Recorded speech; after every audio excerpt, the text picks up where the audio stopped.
On est ici à l'US Robert avec Monsieur Bélance. Alors, Monsieur Bélance, comment ça se passe l'entraînement ici pour l'US Robert, les jeunes U13, U15? Ben, ça se passe super bien. On a de super éducateurs. À partir de l'école de football jusqu'en U19, toutes les sections de jeunes, je n'ai rien à dire à propos de ces sections-là.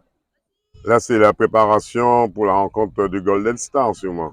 Oui, exactement. Nous sommes à la veille de match, on ne va pas faire grand-chose avec les enfants. C'est un peu de vivacité, un peu de jeu pour finir avec Le cela. match va se jouer ici. C'est vous qui recevez ou bien? Oui, c'est nous qui recevons. Il y a 2 semaines, nous étions allés à Serge-Rouge.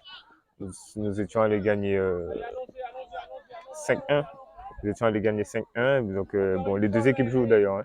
L'équipe 2 joue avant contre Rivière Pilote et nous jouons. Enfin, on joue avant contre Rivière Pilote et après, l'équipe 1 joue contre le Golden Star.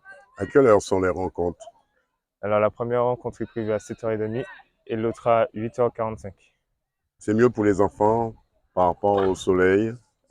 C'est avant tout, on n'a pas le choix, parce que comme on n'a qu'une seule paire de goals, donc du coup, nous ne pouvions pas faire deux matchs simultanément. Donc, Je pense que là, tout le monde est motivé pour l'équipe de France. Pour dimanche, tout le monde sera devant leur petit écran, sûrement. oui, mais malheureusement, pour eux, ils ont un tournoi. Et certains d'entre eux ont un tournoi au Verpré, à l'hommage de Jean-Claude Laëli.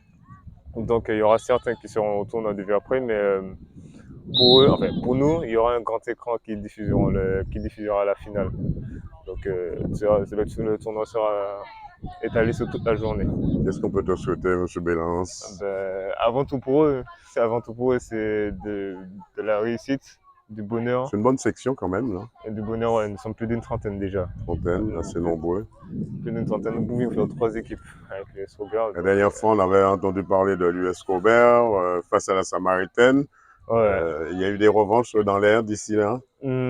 Pas espèce de revanche, c'est pas les mêmes, c'est pas forcément les mêmes enfants, mais Non, on va dire c'est et l'entraînement global là, ce soir avec oui, les U13, U11. non, Les U11 sont ah oui, là-bas, les hein. U11 sont On les toujours en voit, hein. moitié de terrain. Les U11 sont là-bas, on les a eu déjà.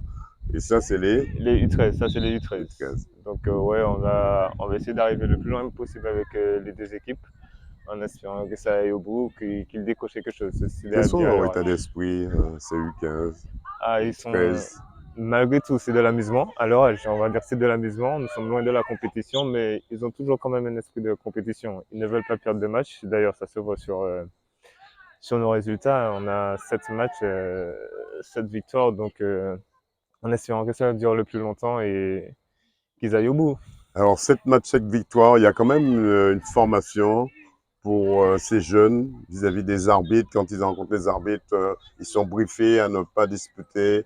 Quand l'arbitre siffle une faute, ils n'ont pas En fait, quand il faut déjà les former dès maintenant, ou quand ils seront vraiment adultes, seniors, savent respecter l'arbitre sur le terrain aussi. Oui, tout à fait. Après, ce sont des humains, ils ont des réactions humaines, ce qui est tout à fait logique, mais on leur dit le plus souvent de laisser les arbitres pour nous et de se concentrer sur le jeu.